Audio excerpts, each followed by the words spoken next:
Thank you for having me. I'm excited to be back on the air and returning to the network. Our feature will start momentarily.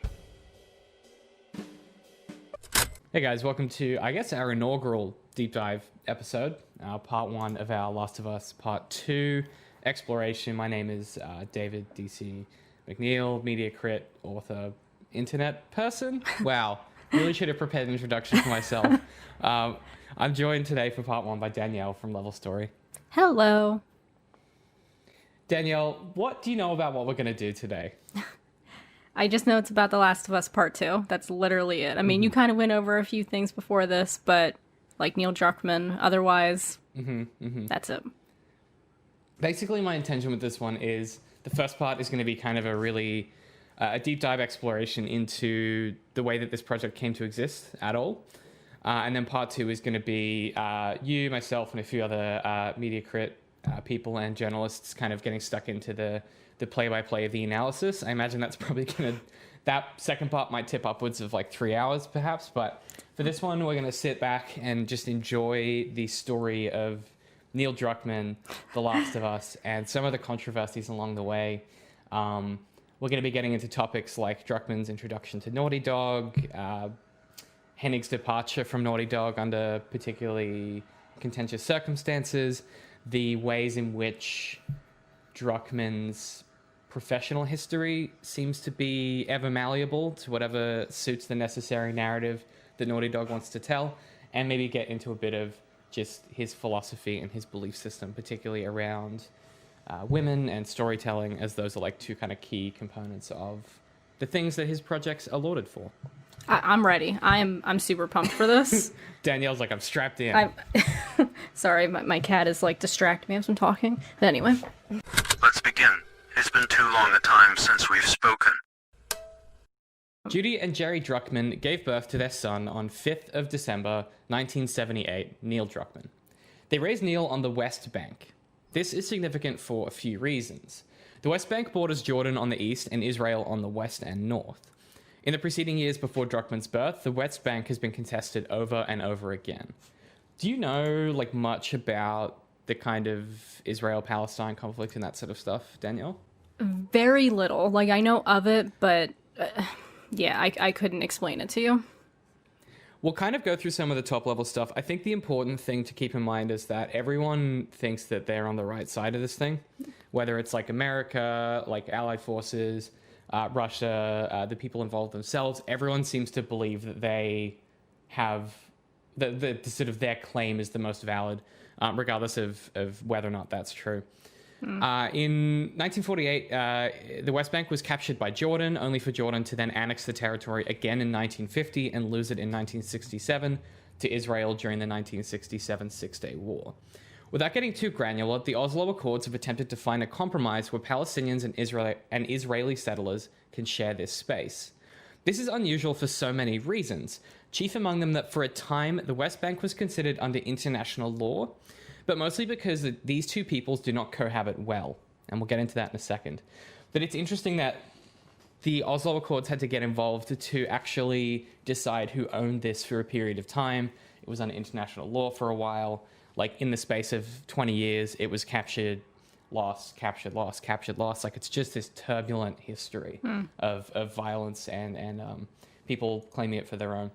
Such proximity of the two peoples together has made the West Bank a hotbed for violence, both economic, political, and physical. Israel has been accused of using access to water treatment and control of sewage as, quote, warfare of ecology. They basically use the West Bank as a sewage dumping ground in order to maintain environmental regulations elsewhere in their occupied holdings. So Israel kind of treats the West Bank a bit like a sewer, which is not a great sign for a place where your people live. Somehow Palestinians in the West Bank have it worse, where all 5 municipal wastewater treatment plants, save the Al Barer plant built with German, provide poor water quality, being at once inefficient and underperforming the task of actually sanitizing water. And if this sounds like terrible living conditions, it's because it is. To add injury to insult, the Israeli government erected a literal physical barrier made of fences, vehicles, and more. As of April 2006, the barrier is roughly 703 kilometers long. This act cut off 8.5% of the West Bank, including tens of thousands of Palestinians. This was viewed by many as an incredibly illegal attempt to once again annex Palestinian land. Regardless of who you believe owns the West Bank, the Israeli government treats them like a sewer, and the Palestinians can't or won't provide enough financial aid to their people living there to significantly change the quality of life for those on the West Bank. The problems with this area have grown over time rather than diminished. Violence, of course, has only increased during COVID-19 lockdowns. This is directly from Médecins Sans Frontières, which is the Doctors Without Borders, but like the French one. Yeah. But that'd be great if every charity organization was like, it's that, but the French version. Right. Quote, episodes of physical and verbal assault, stone throwing, damage to Palestinian property, and vandalizing cars, houses, and agricultural property are very frequent in this area, added to routinely heavy-handed operations by the Israeli military, says Zed Kekilad. I cannot say this man's name, but I will give it my best, says Zed Al-Kalani. The result is a pattern of widespread relentless violence that is taking its toll on the mental health of thousands of people and the well-being of entire communities. This adds to the more common cause of stress and anxiety, such as family issues or lack of financial security, that Palestinians share with other societies across the world, he continued. This virus and the lockdown aren't reversing the trend, end quote. The reason I start us off on such a gloomy bit of context is this is the environment that Neil Druckmann is growing up in. So when people say, man, his stories are really grim and dark and like, you know, there's so much conflict and doesn't seem to be a ray of hope anywhere, you kind of get why. You kind of get where he's coming from. Yeah. Young Neil Druckmann grew up in this turbulent environment. As a result, his brother introduced him to comic books, video games, and movies as an escape from the world around them. Together, they bonded over art and games by Sierra and LucasArts, which helped young Neil learn English. So never say George Lucas hasn't done anything good for the world. Aw. That's a little dig at George Lucas. Yeah. I feel like this is like the classic like origin story of like the hero, right? It's like, you know, turbulent area. You find your escape through fiction, and then, you know, you become like the greatest author in the West or something like that. Right. Which I feel like Druckmann might, I mean, he hasn't said it, but he might think that of himself, from what I've heard. Oh, we'll get there. We'll get there. I don't think he thinks that of himself, and we'll get into the reasons for that later. Okay. But I think it's probably the kind of thing he would say, even if he doesn't necessarily internally believe it. Gotcha. And that's maybe part of the problem.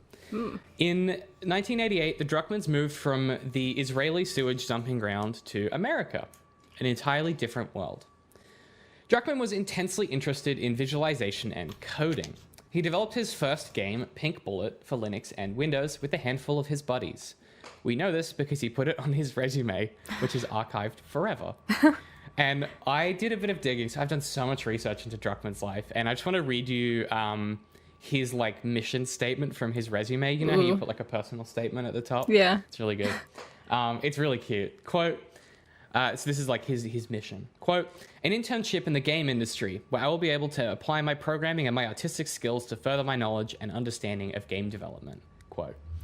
And that came from the webarchive.org from a particular copy of that resume. But it's cute. Like, at this point, he's sort of wholesome. This is like 2003-ish. For your reference, Danielle, this is kind of like... he's a grown-ass man at this point, but like, you know, in this period of time, like, he's still trying to get into the industry, and he's still kind of got this hopeful like air to him. He's just like, I want to learn. By this point in 2004, Neil had obtained a master's in entertainment technology from Carnegie Mellon University and had a bachelor in computer science from Florida State Uni. His coursework is stashed with high-level mathematics, software engineering, computer science, and some art. At this stage in his career, there is nothing particularly unique about Druckmann. He is yet another grad who wants to make games, but isn't really sure what he wants to be. He considered animation, programming, tried them all out, so on. It's a tale as old as time when you have a computer science degree. Druckmann would later point to a course he took with Jesse Schell as providing his key game design philosophy. I think this is complete bullshit, but I do think Druckmann believes it. We'll get to that later. This is a trend that I just want to flag for you before we get into the rest of this, which is that a lot of Druckmann's career is like this very convenient narrative. Like, Jesse Schell wrote like the formative seminal book on game design, and it's like, yeah, of course Neil Druckmann happened to be in his class, right? Like a lot of it has that tone to it, and the extent to which some of this is verifiable, it gets really tricky. Like I couldn't find a single source that confirmed that Shell was teaching at Carnegie Mellon during the time that Druckmann attended. Oh, But I also couldn't find anything that said that Jesse Shell didn't, if that makes sense. interesting. Yeah, and it gets into this really weird gray area, and I try and call it out as we go through, but so much of his life is just completely anecdotal, because this was like pre-Facebook. He wasn't a big MySpace guy.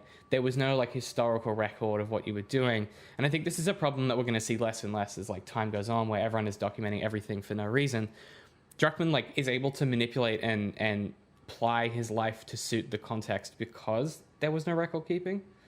And this next bit is where it gets really tricky. So Druckmann was allegedly paid to attend the Games Developers Conference, GDC, at around this time in 2004. Druckmann claims he attended a presentation by NaughtyDog co-founder Jason Rubin. Rubin, of course, worked on Crash Bandicoot and Jak and Daxter, produced by NaughtyDog. The man is largely unknown outside of the developer community, but in their hallowed halls, he is held up as an icon of the industry, having touched some of the best praised games of modern entertainment, and not turning out later to be a sexist secret douchebag. Anyway, Druckmann claims he bugged world-renowned games producer Jason Rubin for a business card, and some months later, Rubin offered Druckmann an internship. The reason I'm so sus on this is the exact story that Todd Howard tells of how he got his job at Bethesda. Really? He just turned up to like E3 after E3 and he kept being like, hire me. And eventually they did. So I don't know. I'm not saying that Druckmann's lying about this. It just, man, it's convenient. Yeah, I definitely know what you're saying. It is convenient. Maybe it did happen. Do you feel, maybe, I mean, the fact that he was paid to go to GDC and I couldn't find anyone indicating who hired him to do that? Well, that was I was surprised when you said that they would pay him to go to GDC at this point. That surprised me. Well, he wasn't working for Naughty Dog, so it might have been like the university or something. Maybe. I'm hard-pressed to find a reason for that. Yeah. Because like getting into GDC at that time was hard enough, let alone being paid for it. Right, yeah. This is back when these were like press-only events. Like you couldn't just buy a ticket. Right, yeah, it's not like GDC today where they like post their talks to YouTube and, you know, it's much more accessible. It was 2003 Right, or 4, you said? 2004, yeah. 2004, okay.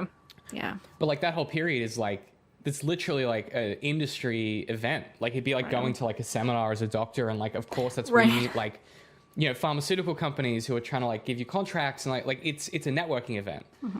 So in that sense, it makes sense that Druckmann would have been able to secure like someone's business contact information. But I also just like don't know why he's there, and I can't find any evidence of why. That's so interesting. Huh. And it'll become a bit of a trend for Druckmann. Okay. Yeah, here we go. I couldn't find any evidence of this online aside from anecdotes from Druckmann himself, so take his introduction to Naughty Dog with a huge grain of salt. This will become a pattern for Druckmann's professional and personal life. It's kind of hard to tell what's true and what isn't. Druckmann did not get back to Rubin fast enough, however, and soon after, Rubin made a very public exit from Naughty Dog. When I say he didn't get back to Rubin fast enough, someone else took the internship. As Druckmann didn't check his mail or something. Which is kind of great. It's like the dream job and you just like didn't fucking check the post box. Right. I saw pretty soon after, Rubin made a very public exit from Naughty Dog, criticizing the industry for failing to acknowledge the people actually responsible for making games. Instead, game directors and producers like Rubin get all the credit. So, like, in this way, Rubin's kind of a boss in a little bit, because, like, Jason Rubin is one of these executives who goes, I get all the credit for this stuff, and none of the people that do the work get any credit. I'm leaving. Right. And he kind of sacrificed his job to do that, which is kind of brave, I think. Yeah. That is actually, that's surprising to me. That is Yeah, brave, it's like the opposite of what a politician would do. Right. Very true. Keep in mind, Druckmann goes on to be a game director, so we'll come back to that later. Just a note that this is the circumstances under which he joined the company, was Rubin as a game director saying people aren't getting enough credit. This is what Druckmann is eventually going to do for a living. And so we'll see maybe the difference in their philosophy matriculate as we kind of talk through the next phase of his life. So at this time, Druckmann plays it down, but he was getting job offers out the arse. I'm going to skip some of the details to get us where we're going, but basically Druckmann got a role at NaughtyDog working on localization tools and gameplay programming for Jak 3. This is the game development equivalent of being a fucking janitor. No one likes to work on localization. He periodically, and it's unclear if prompted or not, helped out with design work and constantly bugged Evan Wells, the game director, to let him do design work.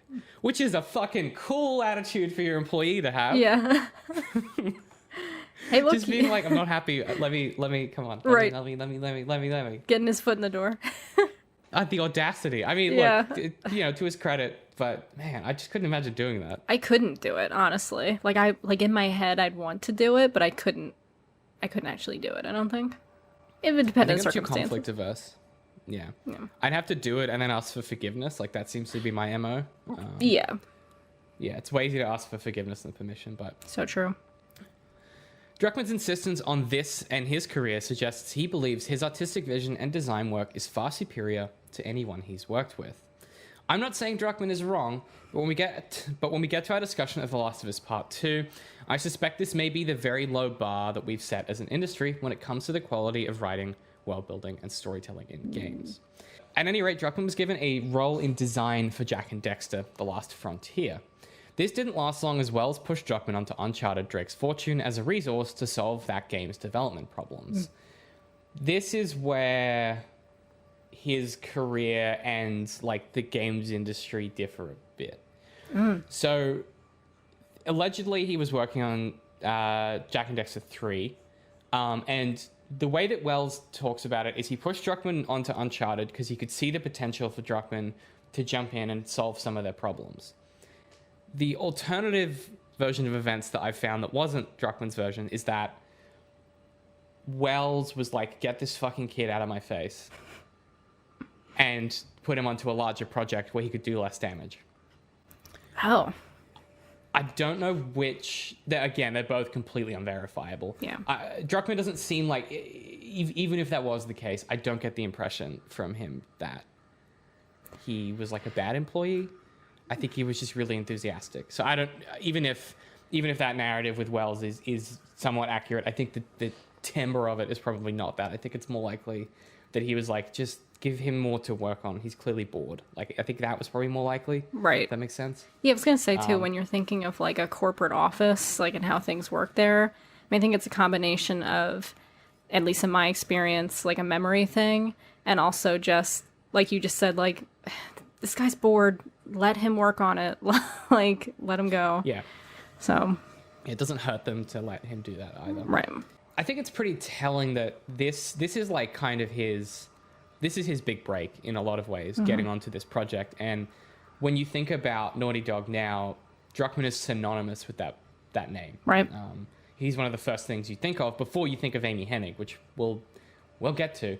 But the fact that is the case and his transition onto this project is kind of hazy is strange.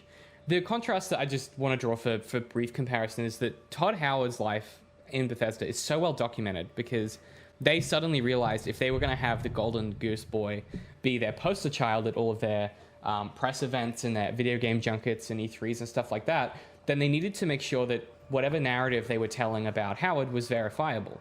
So they provided quite a few resources. They've sourced and cited a lot of information about his life online and his career at Bethesda to basically prove, like, we're not making this shit up, guys. Right. And I believe them for the most part. Like, I can't really find any holes in Todd Howard's story. But Druckmann, like, doesn't seem to get the same benefit of the doubt from Naughty Dog. They don't seem to have done any work whatsoever to make it seem like anything he's ever saying about his past is accurate or inaccurate. And I don't understand why. Like, this is pretty uncommon PR. Particularly in the games industry, when you're making someone into a celebrity. Yeah. Like, if you go online and you look at someone like Keanu Reeves, for example, you can find out a lot about his life because he's put out details now, like, historically, to be like, oh, this is a bit of information if you're interested, but not, like, my entire life story. Right. And that's sort of the generally accepted way you do this kind of PR, where you still need to have a private life, but like when your personality is so intrinsically tied to your work and the integrity of your work, it's kind of an important thing that people like have an idea of where you came from and that stuff is true. Right. I don't know. How do you feel about like that part of it? As someone who doesn't know, well, definitely doesn't know as much about Druckmann as you do, it definitely comes off slightly shady. I mean, I guess the games industry is a bit different than like film industry, like speaking, but still, like you would think that when you're looking at a person's career, you would think that things would line up and there wouldn't be a question about it. Like, it's very strange to me that you're telling me that, you know, different people are saying different things. It just comes off as a little shady. It does, yeah. Yeah, that's my impression too. I think the caveat would be, I'm not trying to, again, like all of it, like a lot of this stuff is just unverifiable, so that these aren't truth claims I'm making. But a thing that I also notice is that it's not so much that Druckmann comes across as shady, so much that the people telling these stories all have agendas and reasons for telling them. And I find Druckmann's motivations more likely to motivate someone to lie than the other people telling it. Like the guy, I don't have his name in front of me, the guy that tells that story about Wells kind of dumping Druckmann onto a different dev team, like the motivation for that is that he, like, NaughtyDog didn't, they pushed him out. Right. So he didn't work there anymore. So that was a reason for him to shit talk them. Whereas equally with Druckmann, it's like a lot of this stuff really boosts his bona fides when it comes to like, I'm just the scrappy underdog, look at me, instead of like, this dude's now a millionaire who is like pretty good at his job, but maybe not good enough to achieve the things he's aiming for. And that's where it becomes tricky, because there is a reason for Druckmann to lie, but I don't know if he's doing it on purpose or if he just doesn't remember this stuff. It's so hard to tell. Druckmann then allegedly went on to work with Amy Hennig, one of the directors of Uncharted 2, and worked closely with her throughout on the story. For those of you who don't know, Amy Hennig is a fucking celebrity in the games development community. Danielle's like, the fact that Danielle even knows the name should tell you a lot. This is a woman in the games industry. Like, she's kind of a big fucking deal. Oh, yeah. So this is where Druckmann's career gets even squintier, and take everything I'm about to say with that grain of salt of allegedly. Every site that references this fact uses the same Edge Online article, the fact being him working with Hennig and really contributing to the story. This thing happens on online journalism, where if Wikipedia references a source about a fact and other people need to reuse that fact, they'll reference that source. So like if you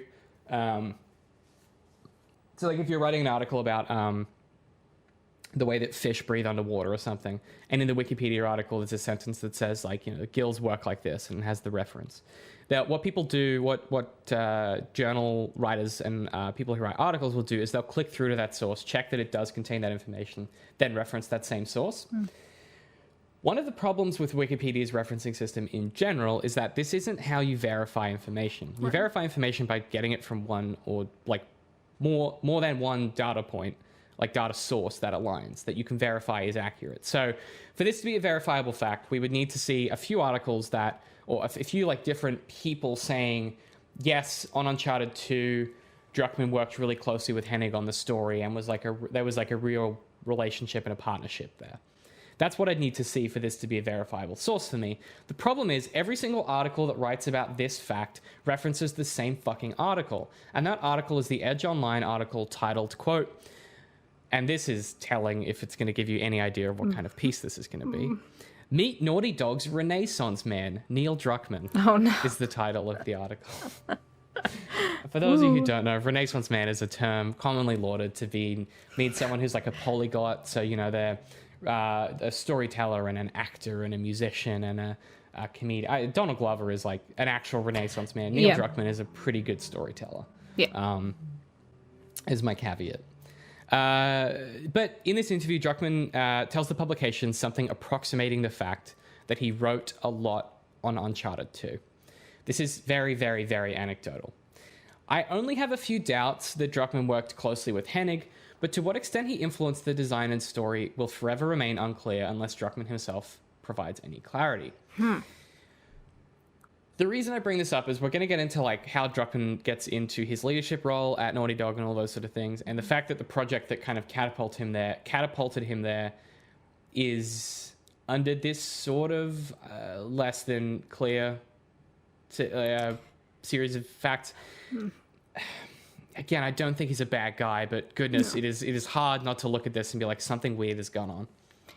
Yeah, I mean, the only thing I can say is that, so I've been replaying through the Uncharted games recently, and knowing what I know about Neil Druckmann and his style of storytelling, it would make sense that he worked on Uncharted 2 on the story so closely, because that is arguably the best one, at least in the trilogy, not counting the fourth one. So I could see like where his fingerprints would be, where remnants of them would be. I'd have to look closer to actually see, but it would make sense that he'd be on there. But I don't, and I know he's worked on them, I just don't know to what degree, so that's interesting. Yeah, and I you're absolutely right. I definitely feel his voice in those stories as well. I think at the very least, he was a huge component of developing what we would all consider to be their house style now of storytelling. Yeah. Regardless, Uncharted 2's success won Druckmann the chance to work on a new project with Bruce Straley. Straley is one of my favorite game executives because he's in the public spotlight and he's turned out not to be a giant piece of shit who mistreated his workers. Druckmann suggested an idea he had as a... Okay, so basically, like, what happens is he knocks it out of the park with Uncharted 2, and the execs are like, listen, we need new IP. This was back when people made new games. Of course. They're like, we need new intellectual property. Who's got an idea? And Druckmann suggested an idea that he had as a student at Carnegie Mellon. Now, the way that this is framed in a lot of articles is it's like a student like high school, like when he was in high school or something, like that use of the word student. He was 30 when he came up with this idea. Like he's doing his master's. So I just want to make that really clear. Which would be, this will be important in a second when I read you out the idea. So this is like a 30-year-old grown-ass man telling you this idea. So just keep that in mind. Okay. This isn't like, I had this idea when I was 18. This is like a fully formed grown-up man telling you this. Regardless, the idea was a project with the gameplay of Ico set during a zombie apocalypse with a lead similar to John Hartigan from Sin City. And if that pitch sounds familiar, it's because it is. Now, Ico focused on immersion, stripping back unnecessary HUD elements. For some context, John Hartigan, the character he's describing, is based on Frank Miller's That Yellow Bastard in Sin City. Here's what Wikipedia describes Hartigan as. I'm just going to read you a description of this character, and I just want you to try not to picture Joel. Okay. Quote, a veteran police detective of Basin City, Hartigan is gruff, stoic, and cynical. He is also completely selfless. He cares little about his own well-being as long as he can protect his fellow citizens. He risks his own safety and reputation to achieve safety for those he cares about, but this dedication eventually destroys his life. Hartigan possesses a seemingly indomitable will, able to withstand multiple bullet wounds without collapsing, and most notably, being capable of willing himself back to life after being hanged. Hartigan has a distinctive way of narrating. He often talks to himself in his head, referring to himself as stupid old man. End quote.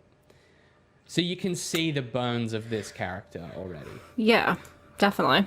In Hartigan. And that's a very good comic book, by the way, for those of you who haven't read Sin City. This character would go on to be played by Bruce Willis in the movie. Hopefully you can see where we're going next. To say that Druckmann's ideas were unoriginal is extremely unfair.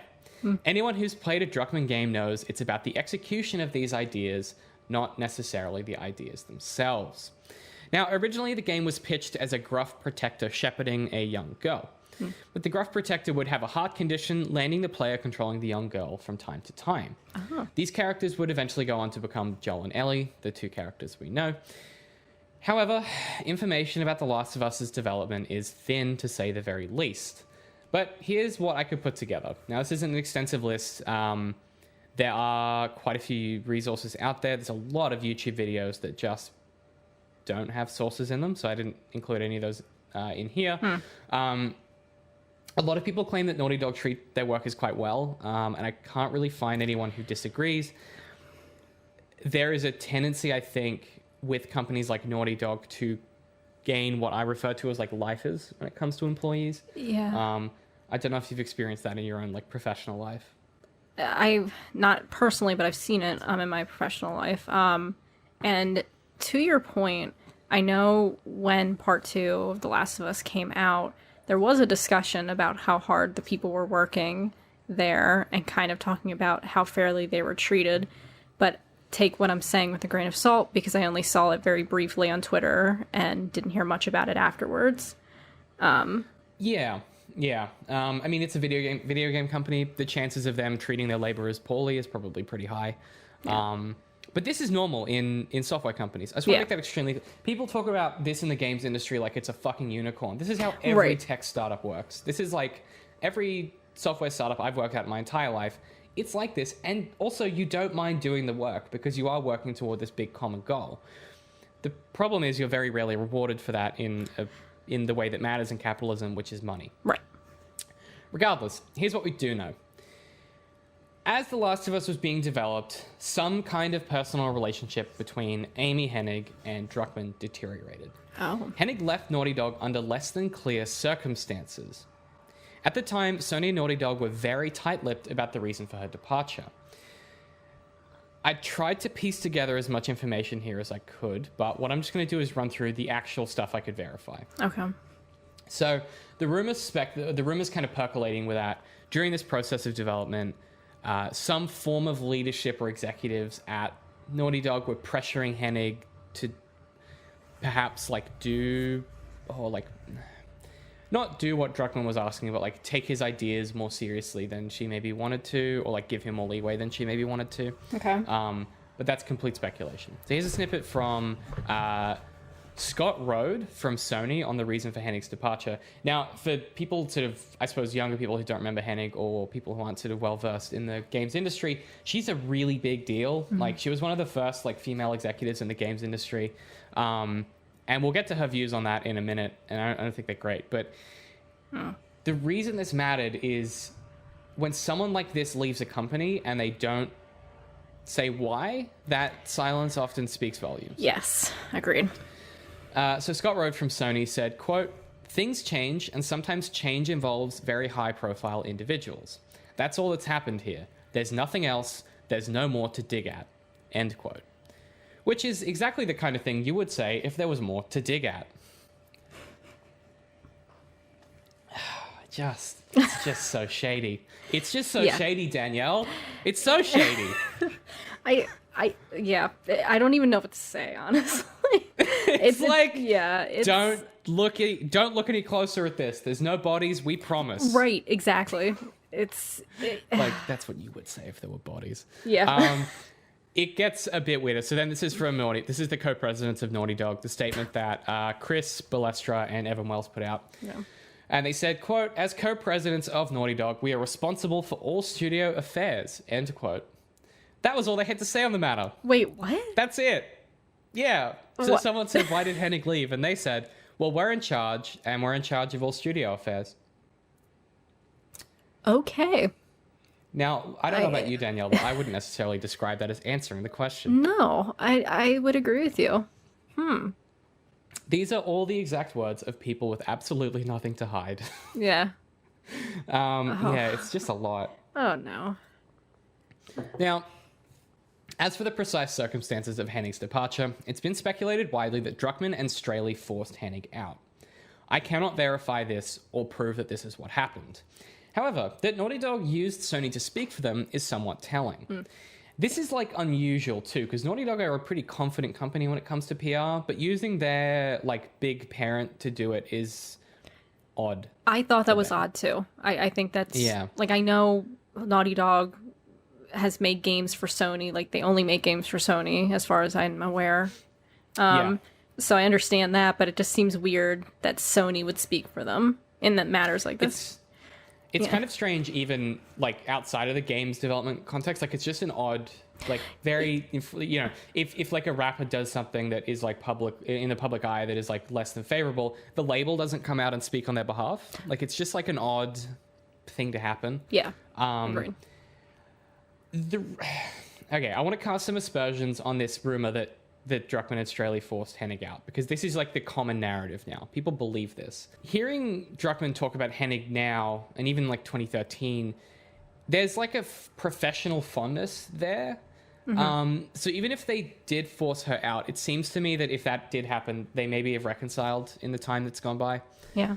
But the really important thing here is that Hennig leaves and Druckmann and Straley are set to finish Uncharted 4. Which, okay, yeah. If this is unrelated to her departure, it's very convenient timing. I was going to say, I was wondering what the years were for this, but that makes sense now. Okay. Yeah, so this is Straley and Druckmann are now stepping into the big boy shoes. Right. Okay. And to what extent this is convenient, this is why people speculated they pushed her out. Because this is like awfully convenient. It's like, yeah, we didn't push her out. She left for reasons that we're not going to talk about. But now we also have her job. Like, right. It kind of, I'm like, yeah, you killed the king and you became the king. Just be fucking honest about it. Right. However, Hennig's departure didn't matter. People fucking loved Uncharted 4. Right. Fuck Amy Hennig and her monumental contribution to the way narrative is delivered in video games. Fuck Amy Hennig, who broke into the games industry in an era where women weren't considered as valuable as their male counterparts. Fuck Amy Hennig, who worked on Legacy of Kain and is credited as single-handedly being responsible for the first 3 Uncharted games, delivering some of the most well-crafted, considered lead female characters in games at the time without ruining its laborers. It makes me so mad that this happened, and Sony and NaughtyDog didn't fucking say why she left. And it just creates this vacuum where, like, why not say? Because it just completely, like, strips away any shred of, like, authenticity that she had left in this project. Like, Well, okay, so I guess, like, and again, like, so I know who she is. I'm very familiar. But apparently I'm not familiar enough because, so, a little known fact, because I actually just brought it up on my phone, in the first issue of LevelStory, one of the big news things that I did was that she received a Lifetime Achievement Award for, like, just her work in the games industry. Yeah. And is still considered, I don't know if, she's still considered the creative director on Uncharted 4, as far as I could tell. Yeah, well, that's how she's credited, but... Yeah. Right. But that's, yeah. So I'm kind of like sitting here as you're saying this. I had no idea about all of this drama. I mean, and to be fair, I've only gotten more into NaughtyDog as a company in the past year or so. So this is all disappointing, not necessarily surprising, but disappointing. Poor Amy. Yeah, I feel the same way about it. I don't... It's a tricky place to be playing in because a lot of this is not speculative, but it's hard to verify. And right. And I think maybe importantly, like their silence on her departure, it's that it inadvertently erased some of her contribution. I don't think they did this on purpose. Right.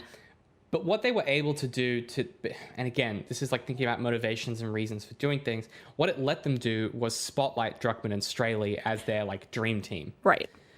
And as Uncharted 4 continued to win just like shitloads of awards, at the time, Druckmann and Straley stayed relatively silent. And I say at the time that's another thing. Yeah. Yeah, they were clearly doing their jobs well. Like they work for this company. They can't just come out and say whatever they want. Yeah. I was just going to say, speaking toward my own experiences, obviously I've never worked in the game industry, but speaking in terms of like a company pulling bullshit moves that maybe are in your favor or for people that you might care about, I've been in that situation before. I guess maybe they didn't like each other. If it were a friend of mine, I'd be more upset and I'd be more vocal about it. Maybe it was a contract thing. I don't know how any of that works, but just to say that I've been on that side of things, sort of.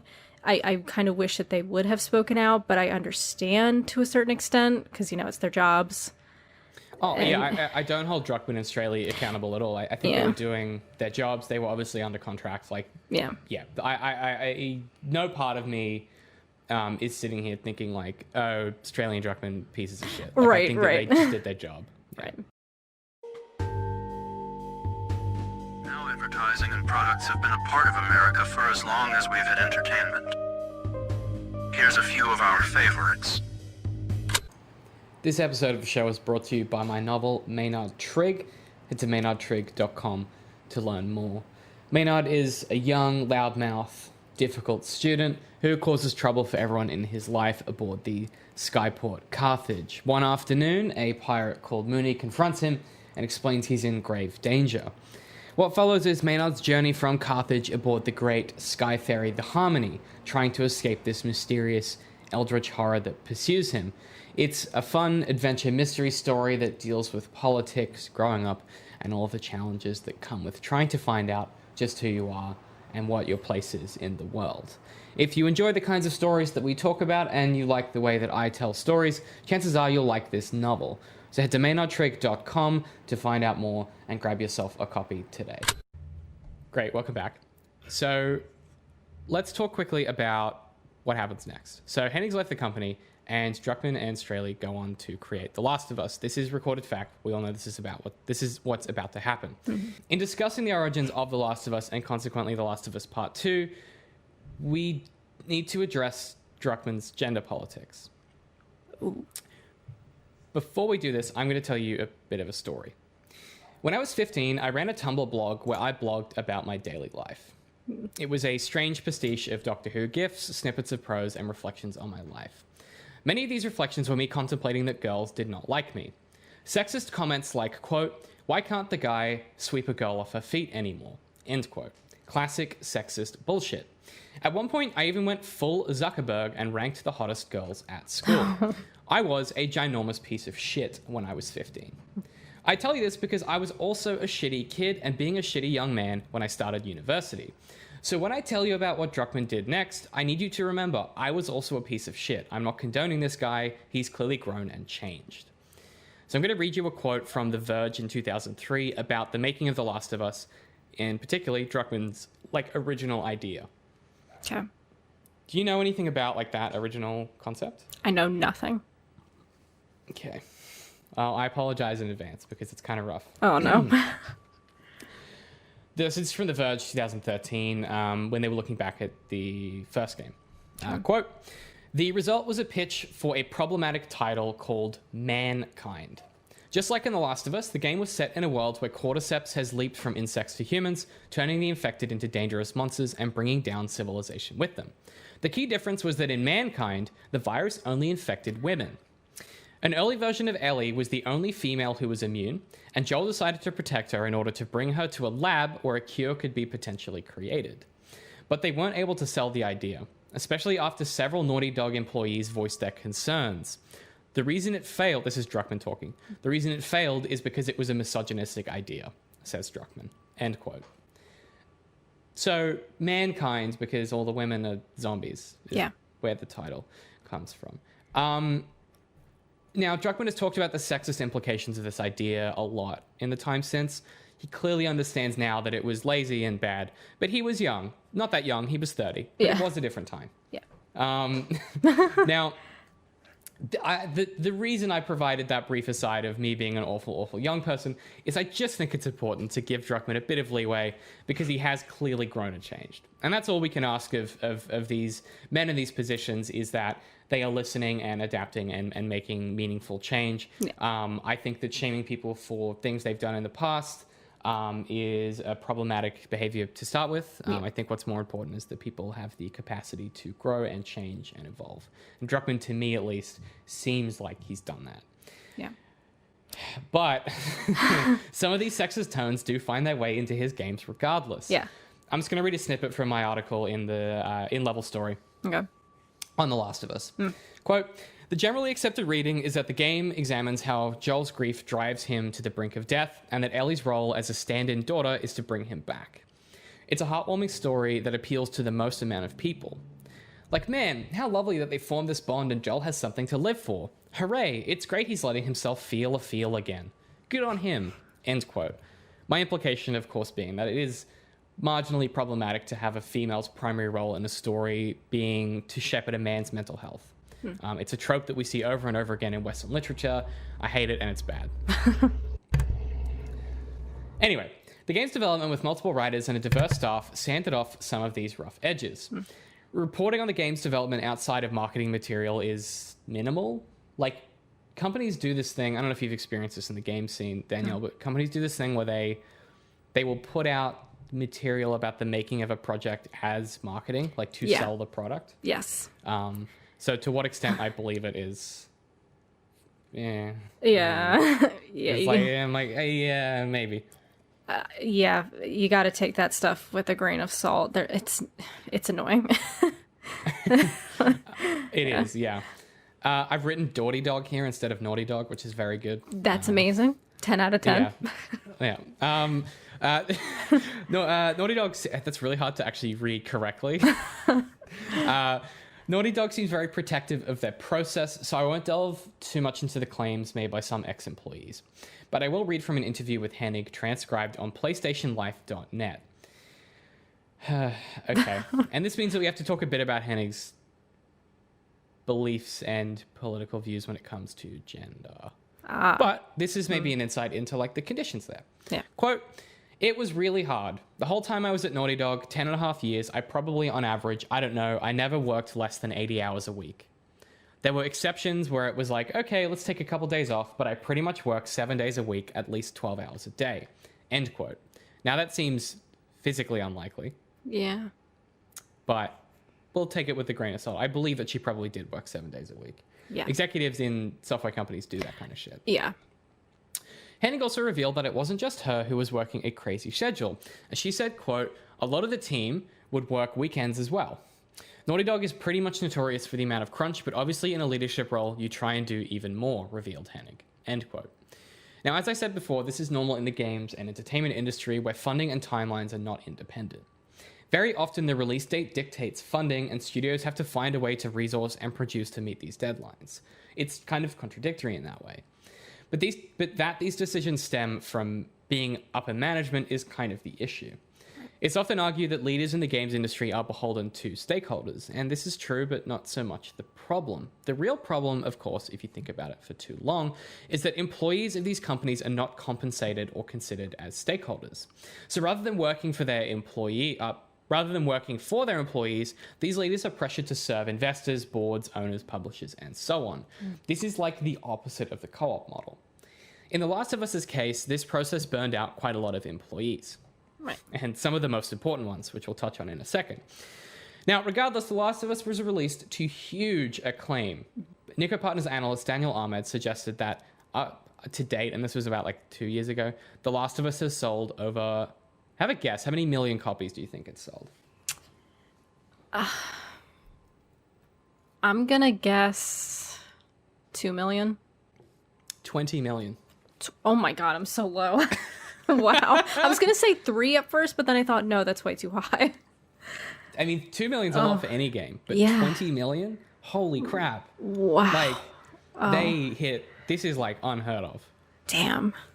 God. And keep in mind, this is a platform exclusive. Like, you need to own a PlayStation for this. That's just crazy to me. Wow. Yeah. So the amount of hardware that this game sold is the reason that Sony as a company still exists. Yeah. Aside from Blu-ray, obviously. Well, I yeah. mean, the game's part of Sony. But, Yeah. Like, this is like probably the most profitable thing Sony will ever do. Yeah. It won dozens of Game of the Year awards, like scores of awards for like acting and gameplay. I'm not going to list all of them. Go to the Wikipedia page. It's fucking endless. Yeah. But like, if you can imagine an award in the games industry that a AAA game could win, this game won it that year. Now, games journalists temporarily lost their grip on reality. In the same way Halo's success uncovered a gap in our collective lexicon, The Last of Us drilled a giant hole into games journalism and filled it with anger and bad takes. Most of the criticism at the time was, in my opinion, bad faith. A lot of the criticism from people that just didn't want to like it was that it was pushing an SJW agenda for not giving the player any choices or for the awkward shooting mechanics. Now, as far as choices go, this is a really dumb criticism. These aren't choice-based games. Right. The shooting mechanic I tend to agree with. But the idea that it's pushing an SJW agenda is odd. The first game in particular is kind of sexist, so I don't really like... I mean, where could that come? I mean, I would think that... It's because there's a woman in it. There's a woman main character, Danielle, and we can't have that in games. I was going to say, the thing I was thinking of is the DLC, but even regardless, like any game that has a woman or just anybody other than a straight man or straight white man is going to get that label.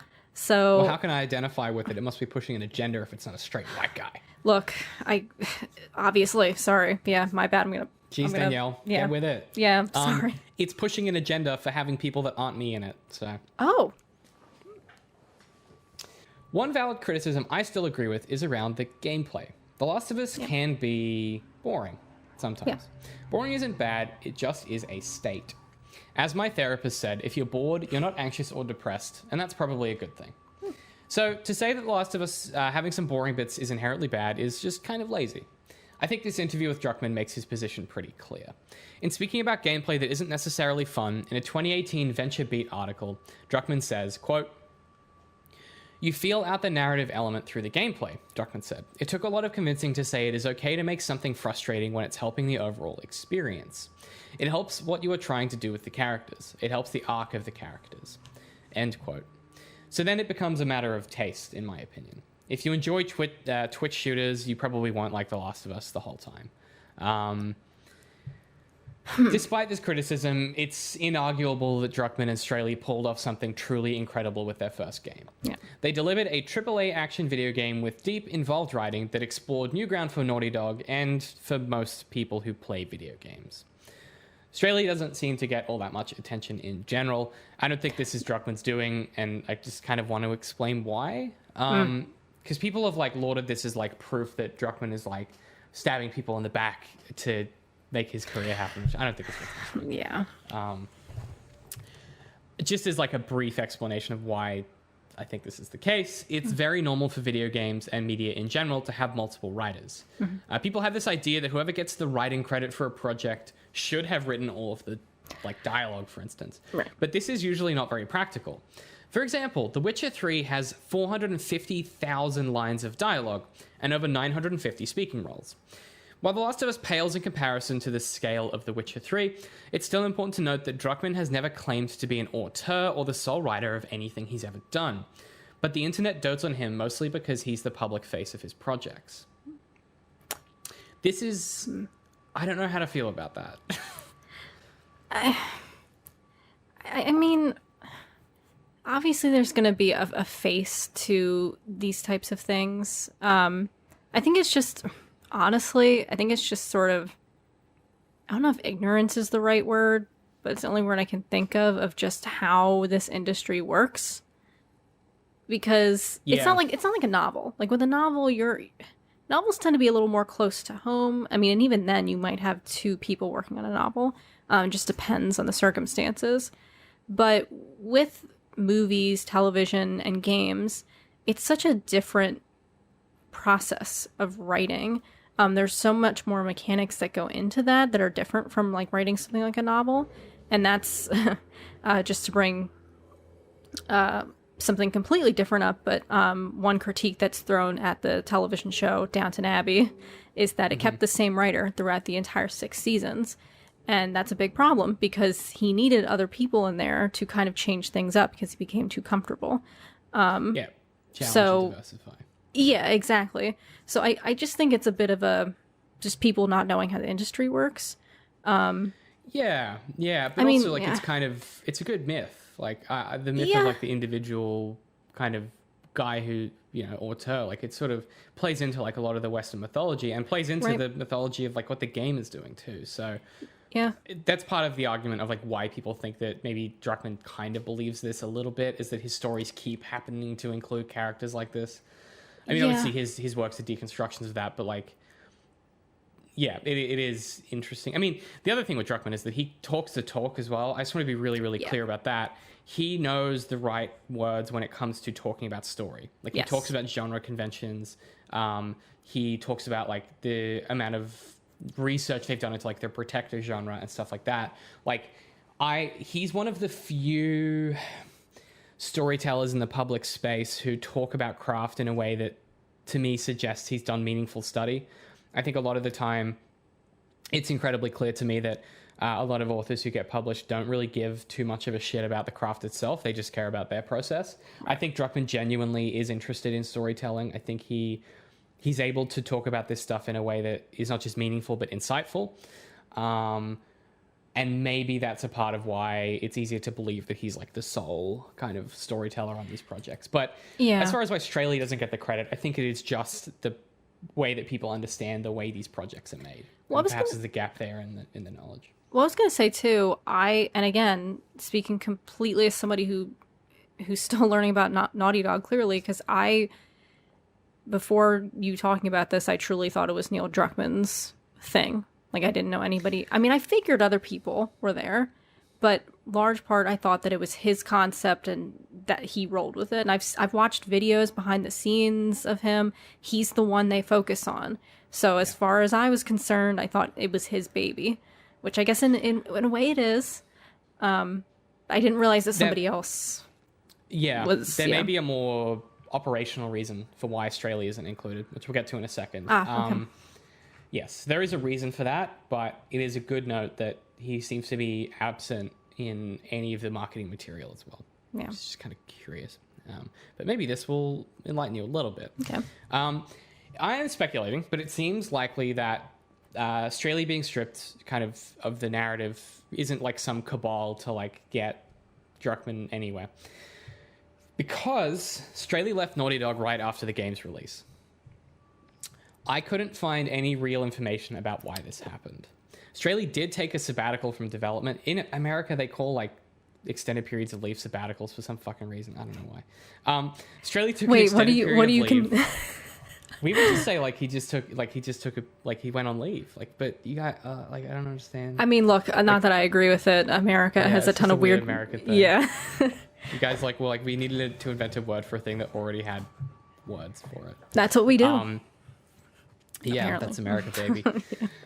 He took a break from game development and then left Naughty Dog in 2017, but it today remains kind of unclear why. The closest I could find is a few articles that claim it was burnout, but like it's pure speculation. Like these people don't point to any source.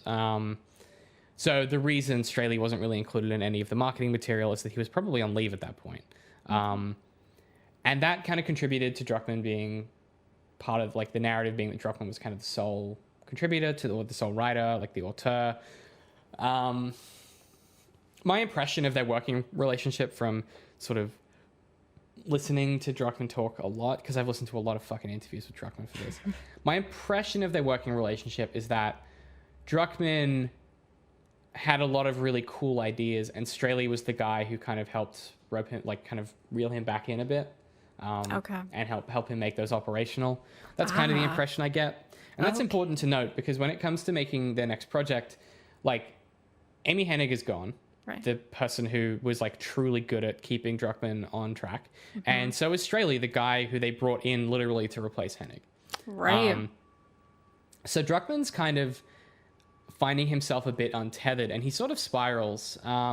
He tried to make the Last of Us movie that never really got off the ground. Right. He eventually mothballed the project himself. He just kind of like didn't really know what to do with himself. It seems like for a while there, he just like didn't do any work on his games and just like play tested What Remains of Edith Finch. Really? Like, he just he just like did a bunch of like weird stuff around the Sony offices just to like keep himself busy. It was really weird. Interesting. Yeah. How does it, out of curiosity, do you know like I know the DLC I think came out like in 2014. Like, do you know how that factors in at all, or did they just? Well, that all happened. That was done more or less before the game was shipped. Okay, gotcha. From my understanding, Druckmann like wrote the story with some other people, but he wasn't necessarily intimately involved. Like he wasn't super involved in the same way he was with the game. Gotcha. Okay. But that's someone could correct me if I'm wrong on that. I vaguely remember that from an interview. Gotcha. Yeah, so he kind of he doesn't really know what to do with himself, and eventually, weirdly, in 2018, March 2018, he's promoted to VP of Naughty Dog, to vice president of Naughty Dog. Right. Yeah. Now, there's been some discussion that perhaps the reason he was so listless was that Straley left and he didn't really know what to do with himself. The other one is he was keeping his head down because he knew he was going to be VP and didn't want to ruffle any feathers before it was officially announced. Whatever the reason, this is the time the studio was pushing for The Last of Us Part 2 really heavily. So this is really mid-development. Yeah. So more than likely, before he started the project, he was made VP and they didn't publicly announce it until this time. That's probably the more likely situation. Whether his ascension to VP was a condition of him working on the second game or not remains unclear. I suspect it probably was. Either way, Naughty Dog have pretty much lied in the time since and claimed that the early story concepts for The Last of Us Part 2 were conceived during development of The Last of Us in 2013. They've been peddling this narrative and have stuck to it. I don't believe this for a second. I don't either. Well, you haven't done the research, but just what's your intuition? Why? Okay, I'm interested to hear what your research shows, because personally speaking, just the way The Last of Us part 1 ends, it just doesn't lend to a sequel. It's just one of those games that ends perfectly. It's ambiguous, but it's ambiguous for a reason. And it knows it. It seems like it knows it. I just can't see. I mean, I know you and I have talked off mic about this, that Neil Druckmann said this is the story he meant to tell, and I just don't buy that at all. So I'm interested to hear. Yeah, look, we'll get to it in a second. We'll talk about it a lot more in part 2. But to what extent Druckmann's lying and Naughty Dog are lying become unclear as they start to become the same entity. My opinion, and we'll talk about some facts in a second. My opinion is that whenever you write any story, you always kind of have an idea of what you could do to follow it up. True. I don't think he had an idea for a part 2. I don't think he planned on making it. But I think what happened is they promoted him to vice president. They said, great, now that you're vice president, where's that sequel? And I think that there was whether it was actually in a contract or whether it was a tacit agreement, that him being VP, he would make them a second Last of Us that would be bankable because he made them so much money the first time. Right. That's kind of my speculation on it. It's what I would do if I was an executive in that position. It's hard to say. Yeah. But really importantly, he doesn't have a lot of the resources he did the first time. So I feel a more apt narrative in this case would be that Druckmann made a successful game and Naughty Dog needed a sequel. He had an idea of what might happen after, but to claim these as early concepts is a betrayal of the sheer volume of work Druckmann and co did for the sequel. I say this narrative seems untrue because Haley Gross was brought in to replace Bruce Straley. So once again, Druckmann needs someone to look over his shoulder. The reason Straley needed replacement at all is that Hennig had already left, as we've discussed. If there had been an idea for a sequel, as there is to any story, the proposal that these were well developed seems unlikely given Straley's departure. But Gross has bona fides that placed her in a great position to contribute to the project and stand in where Hennig had previously done. Gross has worked on Westworld and Too Old to Die Young, Banshee, and Scent of a Woman. From her credits, I can only surmise her strengths lie in character study and plot and violence. But she's also a woman. I genuinely believe Druckmann values diversity in his projects, and every decision in his career does support this fact. So I think the claim that he's deliberately sexist, or somehow there's this idea that maybe he's this closet sexist, I don't think it's true at all. I also don't think he's peddling an SJW agenda because his gender politics aren't that matured. Yeah. I think he probably lands in the middle where most people do, which is probably equality is what we should be looking for. Right. So, yeah, the evidence and the amount of info I could find supporting this claim that they had this idea from the start, it's pretty underwhelming. But we'll talk about it more in part 2. The second game doesn't really need an idea because he just lifted it wholesale from where he grew up. It's literally beat for beat the narrative of the West Bank. So I don't necessarily think he had an idea for a part 2. I just think he knew that if he needed to, he had a backup idea. Right. It's probably more likely. Now, as we discussed, the first game went gangbusters. It's been remastered for the PlayStation 4, and like will probably be on every PlayStation console until the sun burns out. It'll be on PS5. I'm pretty sure that's one of the games. Yeah,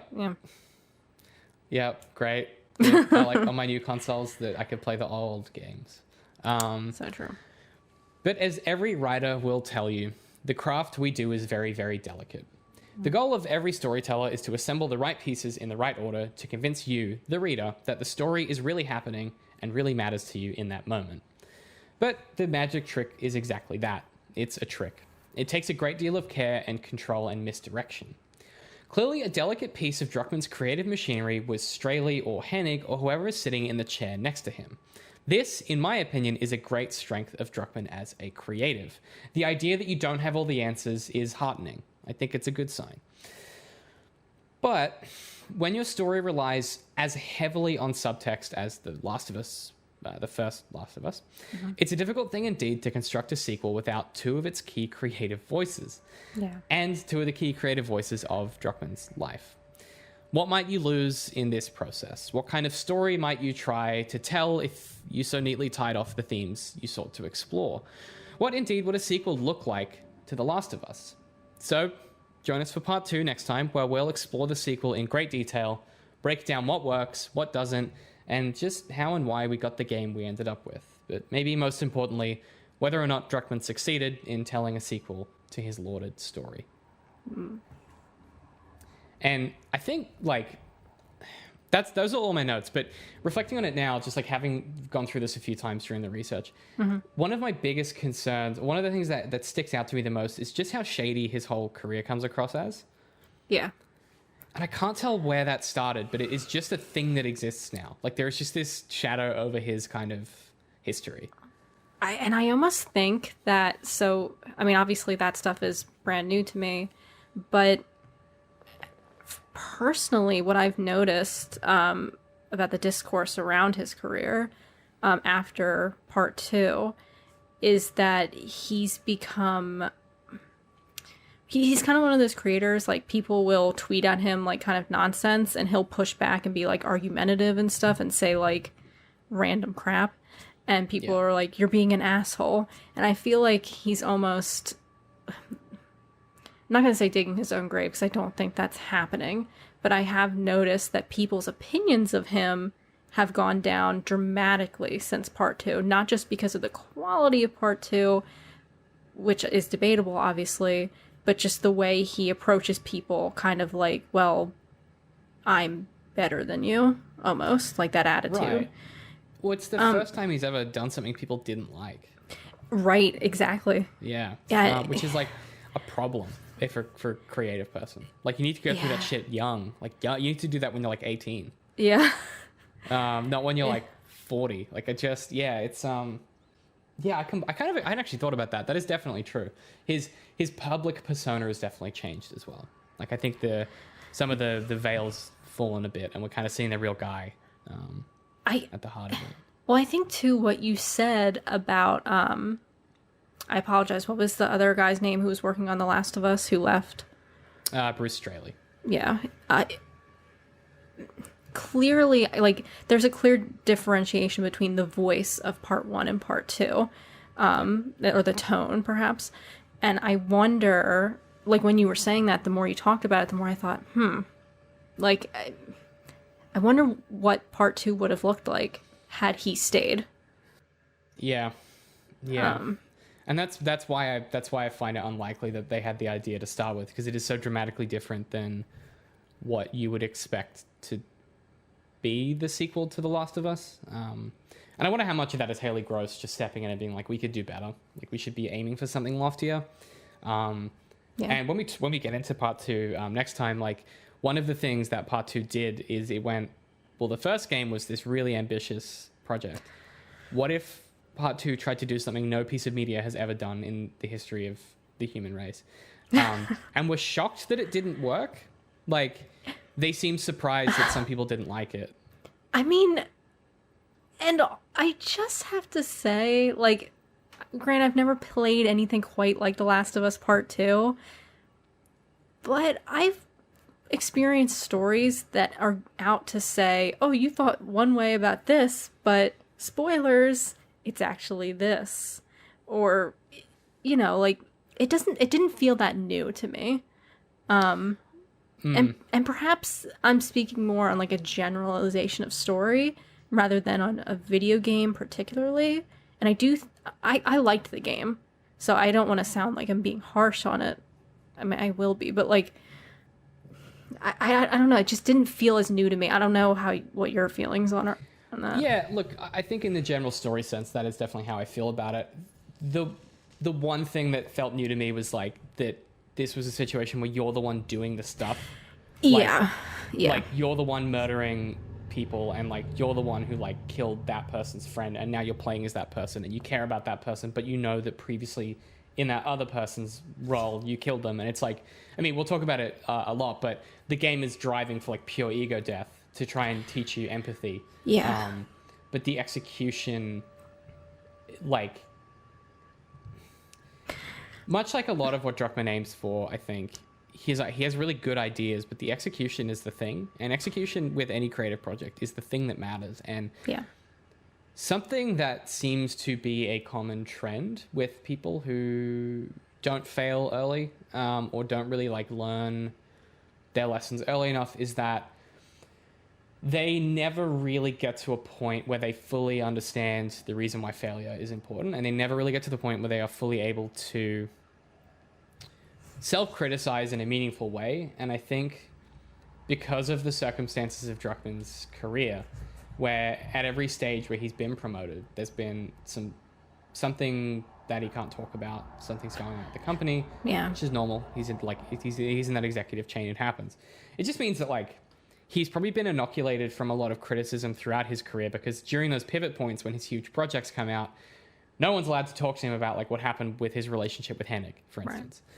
And that would have been a great learning opportunity for him to kind of come to terms with that and internalize it. But that's not what happened. And I just think, like, at every stage where there was a growth opportunity, he was thrust further into the machine that is game development. And maybe that's done him a disservice. Perhaps. Yeah. I mean, I was going to say, too, just comment, like, comparing Last of Us to something like Uncharted. Like, I don't know. Have you played the Uncharted games? Yeah, I've played the first two, I think. Okay. So, one thing that I... like, because I played those, like, I think in 2017 for the first time. I just played Last of Us for the first time in 2020, like, in February. And I didn't realize how much I would like Last of Us more than Uncharted, just because Uncharted approaches it as, like, kind of the ludonarrative dissonance thing. Good guy, says he's really good, but shoots a bunch of people all the time, and, you know, that kind of thing. Where Last of Us is actually sort of aware of that, and in, like, a good way. And it felt like part 2 was sort of trying to push this even further. Like, think about if you were Nathan Drake and you actually had to learn about this man's family that you killed, and then kind of centering on him. Like, that's what it felt like to me. And obviously that is partially what it was.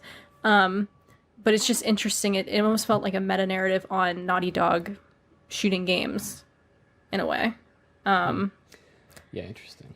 And especially playing through Uncharted again, it's just making me miss The Last of Us. Believe it or not. It's funny how it does that. Yeah. I mean, Druckmann really, like, there's something that he was doing, or that his team did on these projects that is, like, kind of really, really, really unique. So I don't want to discredit him for that.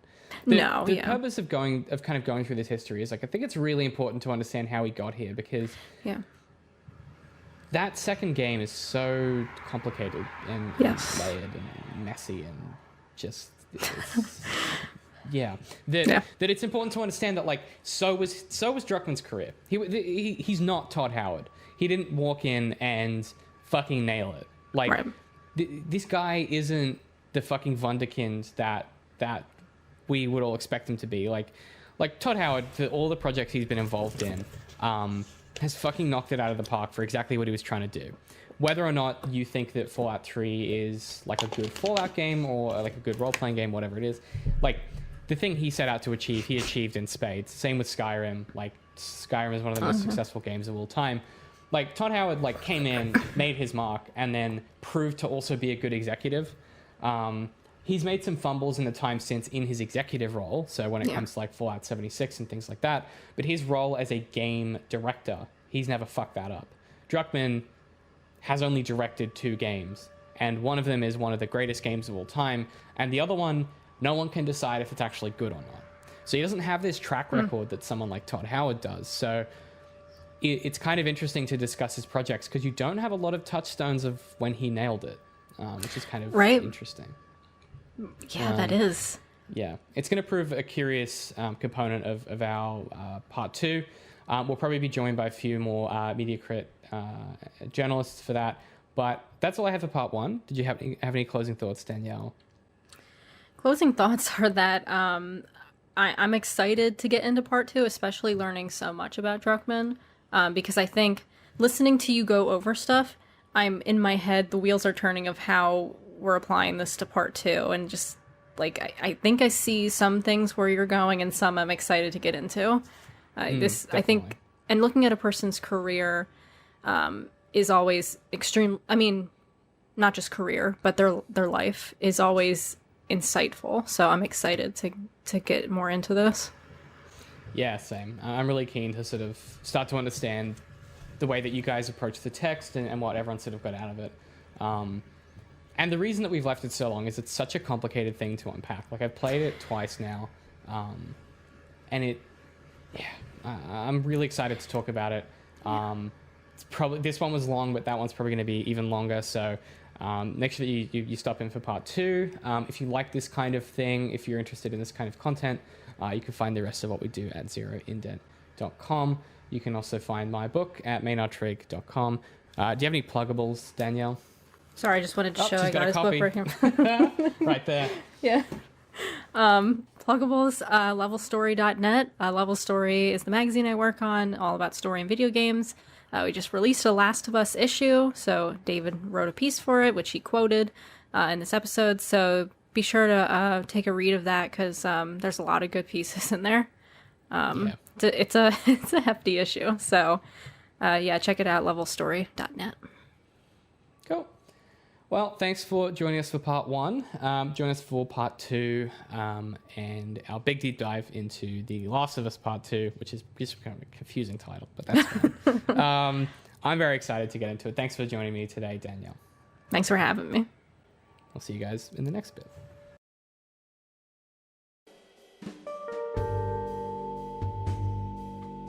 It's a thought I've had before, and so I'll say it again.